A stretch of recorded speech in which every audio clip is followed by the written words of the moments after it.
Monsieur Ménard, bonjour. Monsieur Robert Ménard, bonjour. Bonjour.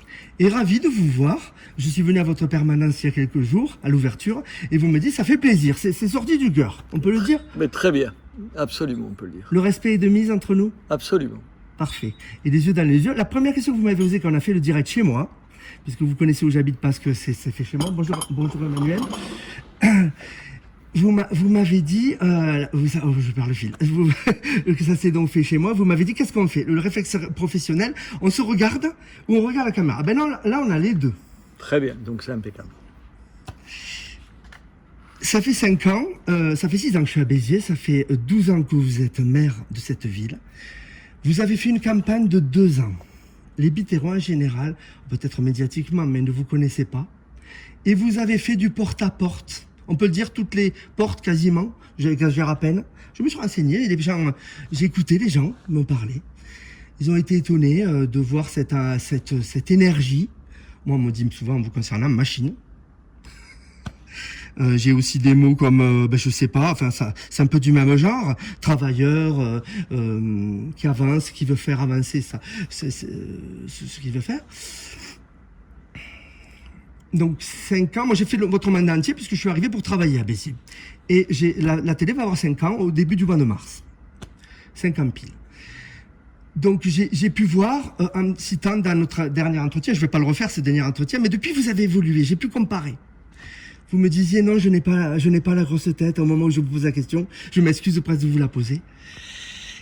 Et vous me dites non, même que dès qu'on me fait reproche, j'y pense. Et je pense que vous êtes sincère. Moi, quand j'arrive à Béziers, je me pose 2 questions vous concernant. Simple, mais compliquées à répondre. Exigeante aussi. Vous voyez, j'en trempe parce que je suis quand même assez ému de vous parler les yeux dans les yeux. Voilà. Et je sens que vous êtes à l'écoute et qu'il faut être bonne devant vous. Je vous l'ai dit avant de commencer, je triche pas. Donc, remettez-moi sur les reps, j'ai perdu le fil, s'il vous plaît. Qu'est-ce que vous retenez de ce que je viens de vous dire? Que j'étais exigeant, que je pouvais reconnaître quand je me trompais. Oui. Et après, j'attends votre question.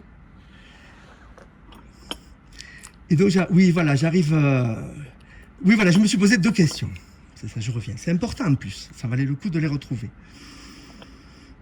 On fait un travail intellectuel qui est exigeant. Et il faut tenir la corde. Et vous voulez du simple efficace, je le sais. Donc, je vais à l'essentiel. Vous l'attendez, cette question. La première, est-il sincère? Est-il sincère? Mais ça, c'est pas... Attendez. Et la deuxième, aime-t-il les gens? C'est des questions simples. Et peut-être que les gens se posent au quotidien. Alors, la sincérité, j'ai vite répondu. Je réponds d'abord et après, je vous laisserai répondre. Et la deuxième, les gens sont partagés. Parce qu'il y a l'ambition, il y a la ville. Vous aimez Béziers. Est-ce que vous aimez les gens? Parce que des fois, vous êtes impulsif, vous êtes vous-même sincère à 150% peut-être.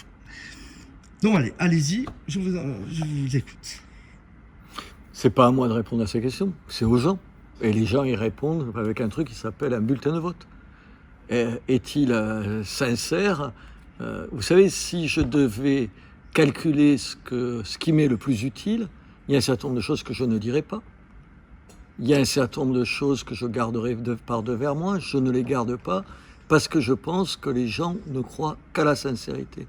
Si, quand je passe dans les chaînes de télévision, il y a autant d'écoute, et si on me demande si souvent d'aller dans les chaînes de télévision, souvent plusieurs fois par semaine, c'est pas pour rien, c'est pas pour me faire plaisir, c'est parce que je pense que les gens, en tout cas ce qu'ils disent dans les sondages que ces chaînes ou que les médias mettent en œuvre et qui me concernent, c'est que je peux me tromper, j'ai des convictions, je peux me dire que ces convictions, elles peuvent être erronées et tout, mais personne ne peut m'enlever le fait que je dise ce que je pense. Mais maintenant, c'est les gens qui le diront. Ça, c'est sur la sincérité. Aimer les gens, mais c'est toute ma vie. Monsieur, j'ai passé 25 ans de ma vie à risquer, pas ma place, à risquer de me faire tuer pour aller sortir des gens de prison.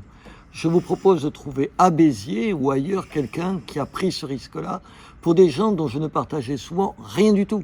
Je n'avais pas les idées, les mêmes convictions et tout. Simplement, je me battais pour eux, je prenais des risques pour eux parce que je suis Reporters sans frontières, pour ceux qui n'auraient pas compris. Parce que je pense qu'on a le droit de dire un certain nombre de choses, même qui me déplaisent souverainement. Et je me bats pour ça. Voilà.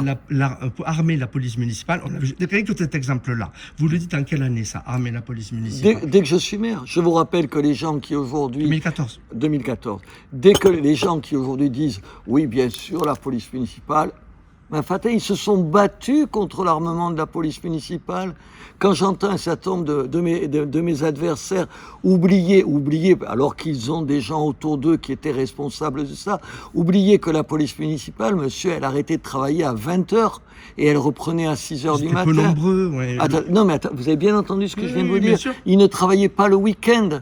Comme chacun sait, ça paraît aberrant, quand chacun sait, les délinquants ne travaillent pas le week-end. Enfin, qui peut penser quelque chose comme ça? Comment ça se fait que ça existait, ça? C'était du laisser-faire? On ne s'était pas posé la question de dire, mais attendez... Mais non, mais c'est comme aujourd'hui, monsieur. Les évidences d'aujourd'hui, c'est ce qui posait problème il y a 10 ans.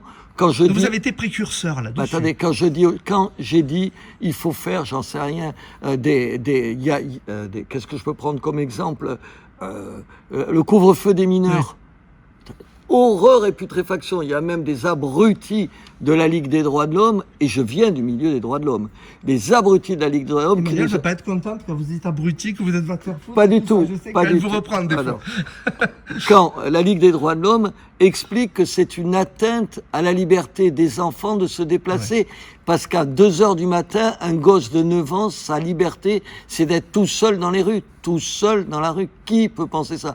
Mais je vous rappelle... C'est du bon sens. Oui, attendez, oui, mais je vous rappelle que les gens qui aujourd'hui sont contre moi applaudissaient à ce que disait la Ligue des droits de l'homme, applaudissaient à ça. Alors aujourd'hui, évidemment, tu peux plus dire ça, Quand j'ai dit qu'il y avait un vrai... Attends, tout le monde le sait. Dans cette ville, il y a un problème de gens qu'on n'arrive pas à intégrer, comme dans toute la France, une immigration qu'on n'arrive pas à intégrer. Mais attendez, il y a 10 ans, dire ça faisait de moi d'un facho. Aujourd'hui, non, quand même, les gens, ils se disent, oui, il y a un problème. Ce que je veux juste vous dire, c'est que je ne suis pas prêt à dire quelque chose que je ne pense pas pour faire plaisir à qui que ce soit, aux sondages, aux médias ou à mes adversaires. J'essaye juste de dire ce qui me semble juste. Alors, je peux me tromper, mais Vous êtes un des rares à le reconnaître, hein, parce que les politiques, qui ont dit que, notamment, vous aviez honte une fois, vous avez dit, je me suis trompé, vous savez pourquoi c'est le seul politique que j'ai entendu de ma vie qui dit, enfin, peut-être qu'il y en a d'autres, mais je me suis trompé. Et c'est pas grave. On est imparfait. Il y a un proverbe coréen qui dit, la perfection est un chemin, pas une fin. On est imparfait. Donc vous pouvez vous tromper. Quand vous faites des reproches, vous faites ce qu'il pensait, mais vous pouvez vous tromper. Si vous le reconnaissez, ça fait de vous quelqu'un de bien finalement. Mais c'est exactement la différence entre la politique que je mène ici et ce que je dis nationalement et ce que disent les autres. Pourquoi vous croyez que je ne suis pas dans un parti politique? Je ne suis pas dans un parti politique pour une raison assez simple. D'abord, parce que je veux être entièrement libre dans ce que je dis. Deuxièmement, parce que je ne veux pas dire à Paris et ici, deux choses contradictoires. Ah oui, qui sont cohérents. Je vais vous prendre un exemple. J'entends... On est à 8 minutes, hein. On est à 7 minutes. Et je voudrais aborder les questions de tout le monde aussi, mais c'est important d'avoir cette partie ensemble. Sur cet exemple-là, j'entends par exemple le candidat du Rassemblement national nous expliquer qu'il faut attirer des entreprises. Il faut trouver des entreprises à Béziers. Et le même candidat vote à Paris au moment du budget des dizaines de milliards de taxes supplémentaires sur les entreprises. Mais vous ne pouvez pas dire une chose et son contraire. Vous ne pouvez pas dire. Il a les pieds poignés à cause du parti, vous croyez? Parce que je pense qu'il imagine. On lui dit vote ça? Je pense qu'il est capable de dire deux choses différentes, une fois pour faire plaisir à Paris et une fois pour faire plaisir au Biterrois. Alors, vous n'êtes pas dans un parti politique, mais vous avez été soutenu par le RN lors de la première campagne, c'est pas un mystère. Et là, soutenu, alors vous ne l'avez pas demandé certes par les Républicains et Bruno Retailleau, le soutien est quand même là. Mais alors, c'est quoi la différence alors de ne pas être dans le parti? C'est une question volontairement naïve, mais j'ai besoin de votre réponse. Non, d'abord, la question n'est pas du tout naïve, je ne le crois pas un instant, elle est juste fausse. Pardon, j'ai appris que les Républicains me soutenaient en lisant la presse. Ah oui. Et figurez-vous que ça m'a fait plaisir parce que j'ai de l'estime pour M. Retailleau. J'ai appris le soutien du Centre des indépendants et paysans de Bruno Norf en lisant la presse. Il ne vous avait pas prévenu? Attendez, ils me l'ont dit une fois que ça a été dans la presse. D'accord. Je suis ravi de ça. Pourquoi vous êtes ravi? Parce que, attendez, je préfère que les gens me disent monsieur, je suppose que vous aussi, que les gens m'aiment plutôt qu'ils me disent ils me détestent. En plus, c'est deux personnes que j'estime.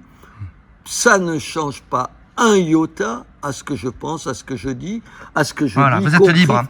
Vous avez qu'à demander à Bruno Retailleau si je lui dis que des choses qu'il a envie d'entendre quand il me pose des questions. On parle de Bruno Retailleau, je pense au CRA. C'est un sujet important, l'organisation administrative. Qu'est-ce que je posais comme question à ce sujet? Que c'est un sujet qui est à la fois local et national finalement. Parce que ce projet va se trouver à Béziers, de fait, et c'est l'État qui veut implanter des CRA. Là, je suis juste dans ce que je dis. Absolument. Et qui les paye totalement. Qui les paye. Vous avez vendu le terrain, qui était au départ qui devait être une déchetterie apparemment. La déchetterie sera de l'autre côté. Donc finalement, vendu à l'État. Donc c'est l'État qui gère. On va partir de là. Vous êtes porté candidat, paraît-il. Vous allez me dire. Pourquoi? Et est-ce que vous n'aviez pas peur justement des réactions? Je pense que vous n'avez pas peur, mais voilà, qu'est-ce qui vous a motivé de vous porter candidat pour ce CRA? Mais parce que je ne peux pas dire quelque chose et faire le contraire, monsieur. Je pense qu'aujourd'hui, il y a un certain nombre de gens qui sont en situation irrégulière dans ce pays, qui font l'objet d'obligations de quitter le territoire français, qui pour certains sont des délinquants. Je pense à celui par exemple que j'ai refusé de marier. Oui. La seule façon aujourd'hui d'expulser le maximum de ces gens-là, c'est les centres de rétention administrative. Quand il n'y a pas un centre de rétention administrative, on arrive à expulser 10% des OQTF. Quand il y a un centre de rétention administrative, on dépasse 40%. Or, je suis conséquent avec moi. Je suis pour qu'on expulse. Conséquent? Conséquent. Oui, ça veut dire quoi quand vous dites conséquent? Conséquent, ça veut dire que je ne change pas d'avis. Cohérent, quoi. Cohérent, ouais. Voilà, si vous voulez. Je suis cohérent, puisque vous préférez ce mot-là. Ça veut dire quoi? Ça veut dire que d'un côté, je dis il faut expulser les gens, donc je me donne les moyens de les expulser. Je vais vous donner une anecdote. Il nous reste 3 minutes, alors je voudrais quand même aborder... mais allez-y, on finit sur... Non, mais je vous laisse terminer, bien sûr. Voilà, laissez-moi terminer cette question. Je ne dis pas une fois de plus, je suis contre l'immigration illégale, et quand on me demande de participer à la lutte contre l'immigration illégale, je dis non, sans moi. C'est juste ça. Je suis cohérent, conséquent avec ce que je dis. Vous m'avez appris conséquent, employé comme ça, je ne connaissais pas, conséquent. Ouais. Donc c'est synonyme un peu de cohérent, très bien. Donc c'est vrai qu'il y avait des questions un peu typiques qui revenaient. La question des followers, on va la passer, on va arriver carrément à la conclusion, parce qu'il nous reste que 2 minutes. Alors première question, et je vais vous demander des réponses très courtes pour qu'on puisse toutes les poser, et je sais que vous êtes capable. Pourquoi voter pour vous? En 30 secondes. Il suffit de voir Béziers et de voir si Béziers est plus belle aujourd'hui qu'il y a 15 ans. Je crois que la réponse, elle est dans la rue. Votre avenir? Mon avenir, maire de Béziers. La première chose à laquelle vous penseriez le lendemain de votre victoire, le 15 ou le 22 mars. Le lendemain, vous vous levez, vous pensez à quoi? À continuer tout ce que je suis en train de faire. Par exemple, ici, on est dans l'hôtel de la prison. Je rêve qu'il y ait une liaison entre ici, la cathédrale, et l'église Saint-Jacques. Voilà ce qui me préoccupera dès le lendemain matin. Ça me préoccupe déjà maintenant, pour tout vous dire. Alors, la même question, vous l'imaginez, la première chose à laquelle vous penseriez, le lendemain de votre défaite, le 15 ou le 22 mars. Mais il n'y aura pas de défaite. Il n'y aura pas de défaite. C'est une plaisanterie. C'est une plaisanterie. Je ne vais pas faire le malin, mais vous avez vu... Il y a des élections quand même, monsieur. Oui, mais bien sûr qu'il y a des élections. Il y a un sondage qui me donne combien, rappelez-moi, au premier tour? Alors, 60 autour de 60%. J'en ai fait un qui est autour de 70% avec 900 votes. À peu près. Merci de cette précision. Mais alors, pour moi, un sondage, c'est une température à un moment donné. Il y a toute une élection, il y a une campagne. Je ne vous la prends pas. Qu'est-ce que je suis en train de faire? C'est vrai. Mais je vous reproche rien. Je dis, c'est un échange que j'ai avec vous. Voilà, j'ai jamais voulu vous piéger. Je vous l'ai dit, je vous ai toujours respecté à 5 ans. Et il n'y a pas de piège là-dedans. Donc, je vous laisse le mot de la fin. Quel est pour vous ce qui résume peut-être vos 12 ans et ce qui va résumer le reste de votre vie en un mot, 2 fois un mot, par exemple? La fierté retrouvée des Biterrois. Quand j'étais à Paris, j'étais le patron de Reporters sans frontières, je voyais des gens arriver chez moi qui passaient leur temps à critiquer leur ville, ma ville, alors qu'ils étaient d'ici. Aujourd'hui, quand je suis à Paris et que je rencontre des Biterrois, ils sont fiers de venir de Béziers. Et quand je rencontre des Biterrois ici à Béziers, ils sont fiers de défendre leur ville. Merci.